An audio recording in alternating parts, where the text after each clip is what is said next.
எனக்கும் இளைய தளபதி விஜய் மாதிரி வரணும், அஜித் மாதிரி வரணும், பிரபுதேவா மாதிரி இருக்கணும், சிம்பு மாதிரி இருக்கணும்.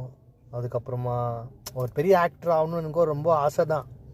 என்ன பண்ண முடியும், நம்மளால் நான் எவ்வளோ ட்ரை பண்ணியும் அந்த லைன் நம்ம வந்து என்ன சொல்கிறது எனக்கு கிடைக்கல.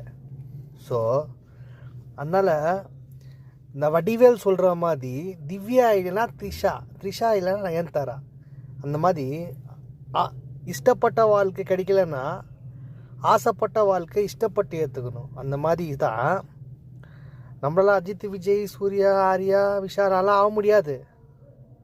அப்போனால் போ நம்மளா மாறி நம்மளை மாதிரி இருந்து சந்தோஷமாக இருக்கிறது தான் வாழ்க்கை. எப்படின்னா இப்போ நம்மக்கிட்ட வந்து 100 ரூபா இருக்குது, சரியா? 100 ரூபாயில் ஒரு நாள் நம்ம வெளியே வந்துட்டுக்கிறோம், வீட்டு விட்டு வெளியே வந்துட்டுக்கிறோம், 100 ரூபா தான் இருக்குது. அந்த 100 ரூபாயிலையும் வண்டிக்கு பெட்ரோலும் போட்டு காலைல நாஸ்டாவும் சாப்பிட்ணும், மதியானம் சாப்பாடும் சாப்பிட்ணும், அதே மாதிரி சாயந்தரம் ஸ்நாக்ஸை சாப்பிட்டு வீட்டுக்கு போகணும். எப்படின்னா இப்போது 30 ரூபா பெட்ரோல் போட்டுக்கின்னு 20 ரூபா சாப்பாடு 25 ரூபா சாப்பாடு சாப்பிட்டோம்னா முடிஞ்சிச்சு கதை. ஸோ அந்த மாதிரி நம்மளுக்கு நம்ம லைன்னு நம்ம தலைவர் சொல்கிற மாதிரி நம்ம ரூட்டில் தனி வழி, நம்மளது வந்து தனி வழி, யாரையும் ஃபாலோ பண்ணுறது தேவையில்லை. நம்ம பாட்டுக்கு நம்ம வந்து நம்ம வழியில் போயிட்டே இருக்கணும், கரெக்டா? ஸோ அந்த மாதிரி தான். எப்படி பாட்டு இப்படி வந்துருக்குது, ஒரு நிமிஷம் ஸ்டாப் பண்ண நிமிஷம். ஸோ அந்த மாதிரி தான்.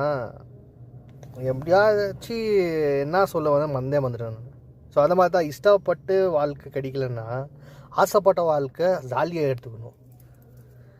என்ன மாதிரி மற்றவங்கள மாதிரி கல்யாணம் பண்ணி வந்து ஸ்கூலு கம்பெனி குழந்தைக்காக ஐயோ நான் குழந்தைக்காக என் வாழ்க்கையை அர்ப்பணிக்கிறேன் அந்த மாதிரி ஆகிடக்கூடாது, நான் சொல்கிறேன்.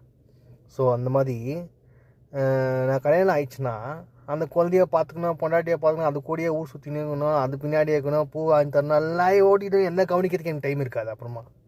ஸோ அந்த மாதிரி ஜாலியாக ஊராக சுற்ற போகிறேன், ஜாலியாக ரீல்ஸ் பண்ண போகிறேன். ஸோ அந்த மாதிரி ஜாலியாக அதுதான் ஒன்று பண்ணிகிட்டே இருக்க போகிறது தான் விஷயமே.